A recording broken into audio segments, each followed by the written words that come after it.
So there's a lawsuit that alleges former New York Mayor Rudy Giuliani, who was also Donald Trump's personal attorney, of assault and alleges him and Trump of selling pardons for $2 million apiece, splitting the profit. New lawsuit out of New York accusing former President Trump's former personal attorney, Rudy Giuliani, of offering to sell pardons by his former boss. It's a lawsuit filed by a former employee of Giuliani's accusing him of assault, harassment, wage theft. According to the lawsuit, Giuliani allegedly asked the former employee if she knew anybody who needed a pardon, saying he'd sell them for $2 million that would be split between him and Mr. Trump. The lawsuit also says Giuliani allegedly told her not to go through the, and I'm quoting here, normal channels for a pardon, because then that'd be subject to disclosures under the Freedom of Information Act. We are out to the Giuliani team, to the Trump campaign for any statement or reaction. Have not heard back yet. Vaughn Hilliard is... And so Trump recently lost a $5 million lawsuit for harassment, and Rudy Giuliani is facing a $10 million lawsuit for also SA harassment and for the accusations of slanging these pardons. Now, we don't know if any of it is true or not. We haven't heard much of the story, haven't heard any recordings or anything like that, but we're going to see. So I'm going to wait to see more sides of the story before we talk about the assault side of this. But if we're talking about the pardon side of this game, slanging them pardons, I'm just going to say, if you connecting dots, I could see it happening. You go old video about how many people Trump gave a pardon to before he got out of office. The final hours of his presidency, President Trump granted clemency to more than 140 people, including a wide range of offenders, including members of his inner circle. CBS 4's Bafta Imam reports from Washington. Just after midnight on President Trump's last day in office, the White House announced he had issued 73 pardons and commuted the sentences of 70 other federal offenders. Every day we get stronger and they get weaker. The most prominent name on the list is former White House chief strategist Steve Bannon. Bannon is accused of defrauding donors in an effort to build a private wall along the Mexican border. His trial was due to begin in May. Two rappers also made the cut. Lil Wayne was pardoned. He faced a prison sentence of up to 10 years for possession of a firearm and ammunition by a convicted felon. And Kodak Black was sentenced to 46 months in federal prison for making a false statement in order to buy a firearm. That sentence has been commuted. USA! Despite pleas by some of the alleged Capitol rioters, I think that we all deserve a pardon. None were granted that request.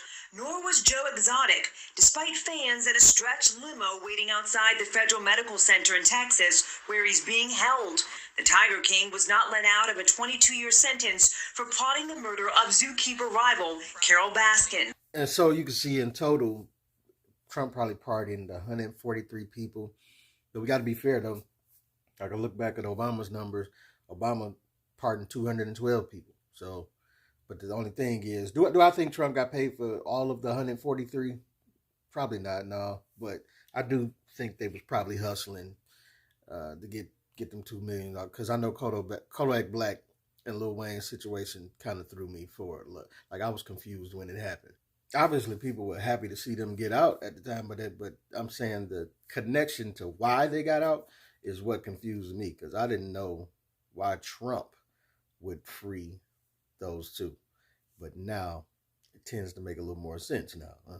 Some people say, why wouldn't the January 6th people be pardoned? It was like, I don't know if they necessarily, all the folk had 2 million. You know, but look, but that last influx for the last day, I think he let out like 73 people. I think that was probably more so, oh, let me just free all my homies and this, that, and other, you know, but, and I'm going to say that's a slippery slope too, because just because they the homie don't mean they shouldn't be in jail. I mean, we all know a few people, family members, friends, or this, that, and other, that probably should be where they at. You know what I'm saying?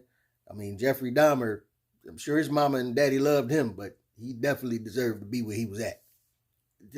I know some people going to say he turned this into a hustle and they're going to make it a plus, but it's a slippery slope with this. You understand?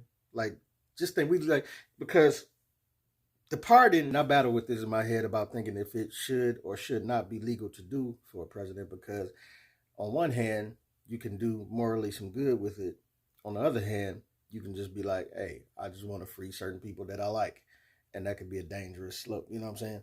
The pardon is really supposed to be like for a president to go through and look and see some cases that have made it through where it's been unfairly done. Like in Barack Obama's case, he freed some people who got over exorbitantly locked up for years during the whole war on drug thing, where they was doing the 3 strikes and they were just locking black men up forever and ever and ever. And it was like, there's no way these guys should be getting these type of numbers where murderers and is getting these type of numbers. Like it's meant to kind of set some balance for things that have happened in the criminal system that then been obviously like, yo, that's an unfair case. I think we're gonna go ahead and pardon him and get him out of there. It changes up to, oh, we just gonna take whoever got the chips, we're gonna put you to the front of the line. You know, bump looking at all the people that may actually need a hand or may actually be in there unfairly. And that's where I think the slippery slope gets. But it's the hustle of America. It shouldn't be though, because you people will say it's part of the hustle until they are the ones who are not getting the resources that they need. Just like we coming out of pandemic. Like, let's say it's people at war right now. Let's say we were at war and they would, like during the pandemic, they were turning away people from the hospital. No, we're full. We cannot, unless you are about to check out, we're not taking you. Think about that. In the time of war, you got people showing up with arms off, limbs off, but you got privileged rich folk being let into the hospital because, their arthritis is flaring up, or their sugar is low for the diabetes, and this, different little stuff like, dog, my arm is cut off. Can I get in the hospital? But because that's your rich friend and y'all are able to pay him to get to the front of the line of the hospital, then y'all getting in. I mean, we think about the lobbyists and all that. It's really our government in a nutshell. People that need help can't get help because politicians creating red tape for the needy while doing deals in the background over those same resources with the rich just for the purposes of being greedy. Bars. Don't hate on you, boy. And just think of it like this. If you having a toy drive for the kids, these kids are maybe sick, they're going through stuff, they're homeless, cancer patients, this, that, and the other, and they really don't have anything. And they want these toys. Y'all remember the Tickle Me Elmo years ago? People was about to kill each other trying to get them dolls. Now let's just say there was a big batch of Tickle Me Elmos set to go to these kids. 200 Tickle Me Elmos. But all of a sudden, people got money. Them 200 Tickle Me Elmos turned into 20. Oh, we only got 20 to give away to the kids. Because the rich folk done stepped in, paid a couple dollars, and got the Tickle Me Elmos to take home to their kids. You understand what I'm saying? That's how this is working right here. And so as you can see, this whole favor for a favor mentality that exists in our government, I mean, it's terrible. But we're so used to seeing it that, I mean, people don't even get prosecuted for it, or it's not even looked at in the certain light that it should be looked at. People can't even call each other out on it because other people are doing it. Same as when Trump and Hillary were having a tax loophole conversation, and it came out that, hey, Hillary doesn't want them to stop certain tax loopholes because she benefits from them too. And I'm not mad at all tax loopholes, but some of this stuff is over the top. Like, you can't tell me why $1 billion NFL team gets to have taxpayers pay for a $500 million stadium. Come on, man. Both parties benefit from a lot of rubbing elbows that go on in these situations, favor for favor type situations that go on. That's why they don't call it out. That's why they don't prosecute. That's why they don't blow the whistle on this type of stuff. And the people on the bottom usually end up losing. There's a lot of people in jail right now that are innocent, that are flat out, fully innocent, been in jail 40, 50 years. And a president is supposed to, in that case, a man that didn't have any money to fight the case, that was railroaded by whatever went wrong. And presidents are supposed to have the wand to get that man out of jail and right that wrong. But instead, they freeing whoever they like or whoever got the money to pay to get out.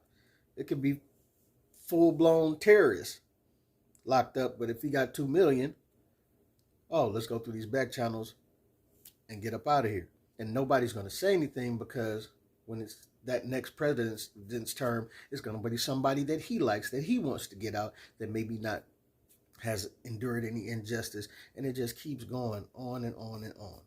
Favor for a favor. So as much as we be arguing as far as Democrats and Republicans, I get the arguments because a lot of them are valid as far as us going back and forth on the things that we disagree with. But one thing I do want to remind us of is that a lot of 95% of politicians, when it comes down to it, they're going to look out for them.